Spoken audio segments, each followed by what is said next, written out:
এই ভিডিওটা দেখার পরে হয়তো আপনার সম্পর্ক অনেক স্ট্রং হয়ে যাবে, না হলে আজকে হয়তো ভিডিওটা দেখার পরে আপনার সম্পর্কটা শেষ হয়ে যাবে।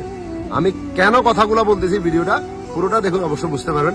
এবং আমি এই ভিডিওতে আপনাদের সম্পর্কটাকে ভালো রাখার জন্য এবং একে অপরের প্রতি বিশ্বাসটা কতটুকু এটা দেখার জন্য না ছোট্ট কয়েকটা কথা বলবো। এগুলাকে আজকে থেকে ফলো করা শুরু করুন। আপনি বুঝতে পারবেন যে মানুষটাকে আপনি এতটা ভালোবাসতেছেন, যার জন্য আপনি পুরো দুনিয়া ছাড়তে রাজিয়েছেন, সে আপনার জন্য কি করতে পারবে। আপনি যা সিম্পলি তার সাথে নর্মালি কথা বলতেছেন এই অবস্থায় তাকে বলবে যে তোমার ফেসবুক আইডিটা একটু দাও, আমার একটু দরকার আছে। যদি অপোজিট ব্যক্তিটা আপনাকে শুধু এই প্রশ্নটা করে যে কেন, আপনি একটা লজিক দেখাবেন। হ্যাঁ, এরপরে যদি সে আপনাকে দিয়ে দেয় তো আপনি বুঝে নেবেন যে সেই মানুষটা অনেস্ট আছে, তার ভিতরে কোন রকম দুর্নীতি নাই।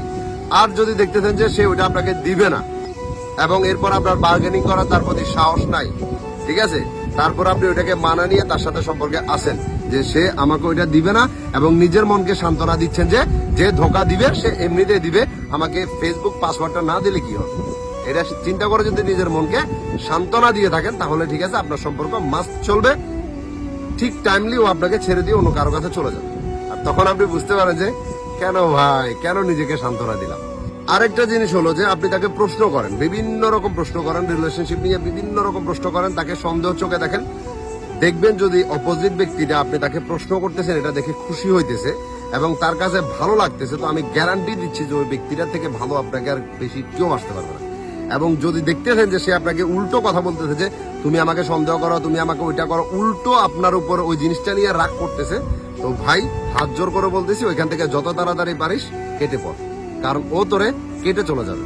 ছেলেদের অ্যাটিটিউডটা যেমন থাকাটা দরকার না, বর্তমানে তেমনটা নাই। আমি এটা অনেক রিলেশনশিপে দেখছি, একটা ছেলে যে কাউকে পরোয়া করে না, যে তার বন্ধুদের কাছে না রাজা হয়ে থাকে, যে তার পরিবারের মধ্যে সবচাইতে সম্মানিত ব্যক্তি থাকে, সেই বন্ধুটা বা সেই ছেলেটা একটা মেয়ের কাছে গিয়ে এতটা বিড়ালের মতো হয়ে যায়, যদি বলে যে উঠবে, যদি বলে বস তো বসবে, এতটা ভালোবেসে ফেলে। কিন্তু বিনিময়ে তারা কি পায় জানেন? যারা কাউকে পরোয়া করে না, একজনের সামনে গিয়ে নিজেকে শান্ত করে ফেলে, ওই ব্যক্তিগুলো না সর্বদা শুধু মানুষের কাছ থেকে ধোঁকা আর কষ্ট ছাড়া কিছু পায় না। কারণ তাদের অ্যাটিটিউডটা তারা ধরে রাখতে পারে না।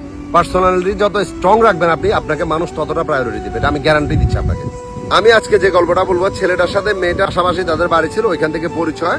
দেন একটা সময় মেয়েটা ফেসবুকে ছেলেটাকে ফ্রেন্ড রিকোয়েস্ট পাঠায় এবং ওইখান থেকে কথা বলতে হতো, একটা সময় তাদের মধ্যে রিলেশনশিপ হয়ে যায়। এখন বিষয় যেটা হলো, ছেলেটা হলো চট্টগ্রামের বাইরে, বাট সে থাকে চট্টগ্রামে এবং মেয়েটা চট্টগ্রামের স্থানীয়। এখন চট্টগ্রামের মানুষদের একটা জিনিস আছে, তারা যে বাইরের যে ডিস্ট্রিক্ট গুলো আছে না, ওইগুলার মানুষকে না তারা মানুষও মনে করে না। আমি বলতেছি না যে এটা সবাই, কয়েকজন চট্টগ্রামবাসী এখন এরকম আছে, যেটা আমার সাথে বিদেশে দেখা হয়েছে আমি, এবং ওই জিনিসটা আমি বুঝতে পারছি, আমিও প্রবাসে ছিলাম, এটা তাদের মধ্যে আছে। তারা সবসময় নিজের চট্টগ্রাম নিয়ে অনেক বেশি বড়াই করে, যেটা সবার মধ্যে নয়, আমি বলবো না, কিছু কিছু মানুষের মধ্যে আছে। তো ওই ক্ষেত্রে ওই মেয়েটার মধ্যে ওই জিনিসগুলো ছিল। বাট এরপরও তারা রিলেশনশিপে যখন গেল অনেক ভালোভাবে চলতেছিল এবং তাদের মধ্যে বুঝতে পারেন যে সবকিছু হয়ে গেছে, এবং এটা একবার দুইবার না কয়েকবার হয়েছে, ঠিক আছে। আর যে কোনো ছেলে কিন্তু নর্মালি আমাদের মাইন্ডের মধ্যে একটা জিনিস ঢুকে, যে একটা ছেলে যদি এটা পেয়ে যায় তো সে ছেড়ে চলে যাবে।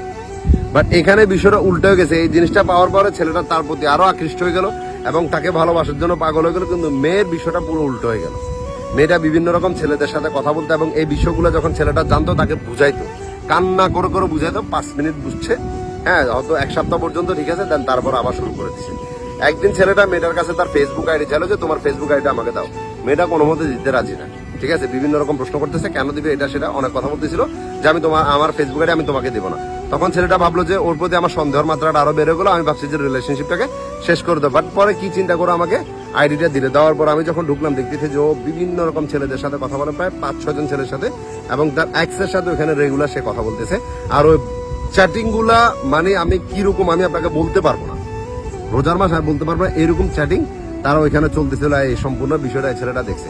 এখন এরপরে কি ছেলেটা তাকে ছেড়ে গেছে? না, ছেলেটা তাকে বুঝাইতেছে, সে বুঝবে, তাকে বুঝাইতেছে যে সে তার অনেক ভালোবাসে, অনেক ভালোবাসে, অনেক ভালোবাসে, বিভিন্ন রকম ভাবে নিজেকে করে ওরে বুঝাইতেছে যে তুই বুঝ আমি তোর কতটা ভালোবাসি।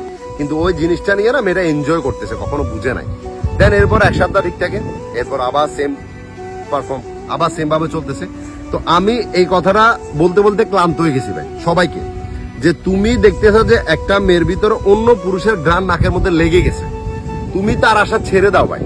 তুমি যদি পুরো দুনিয়ার মধ্যে একমাত্র পুরুষ হয়ে থাকো তার জন্য, সে তখনও তোমার কাছে থাকবে না। আমি গ্যারান্টি দিমু ভাই, আমি একদম তোমার কাগজের মধ্যে গ্যারান্টি দিয়ে দিমু যে একবার তোমাকে ছেড়ে দিয়ে অন্য পুরুষের কাছে গেছে, তাকে যদি তুমি 1000টা সুযোগ দাও সে কখনো তোমার কাছে থাকবে না। আর আমি এই কথাটা বলতে বলতে ক্লান্ত হয়ে গেছি, কিন্তু তারপরও তোমরা মানবা না এটা। তোমরা পারো না ভাই, তোমাদের সাহস নাই, তোমরা মানে তোমাদের জায়গায় তোমরা নাই। সত্যি কথা বলতে তোমরা মানে মুখ দিয়ে আসতেছে, অনেক কিছু বলতে পারতেছি না। দেন এরপরে ছেলেটা বোঝানোর পরে কয়েকটা দিন ঠিক ছিল, এরপরে নাকি মেয়েটার জন্য তার পরিবার থেকে বিয়ের জন্য সম্বন্ধ আসছে এবং এই ছেলেটার সাথে ঝগড়াঝাড়ি করে ব্রেকআপ করে নিল। ব্রেকআপের 3 দিন পরে ছেলেটা মেয়েটাকে দেখতে যে ছেলেটার সাথে তার পরিবার থেকে বিয়ের কথাবার্তা চলতেছিল তার সাথে সে ফুচকা খাইতেছে। ভাবুন, ওই ছেলেটা হসপিটালে আসা যাওয়া করতেছে এবং সে মানে এতটা ভাবে মেন্টালি ভেঙে পড়ছে যে সে ডাইরেক্ট মেন্টাল হসপিটালে যাওয়ার জন্য প্রস্তুতি গেছে।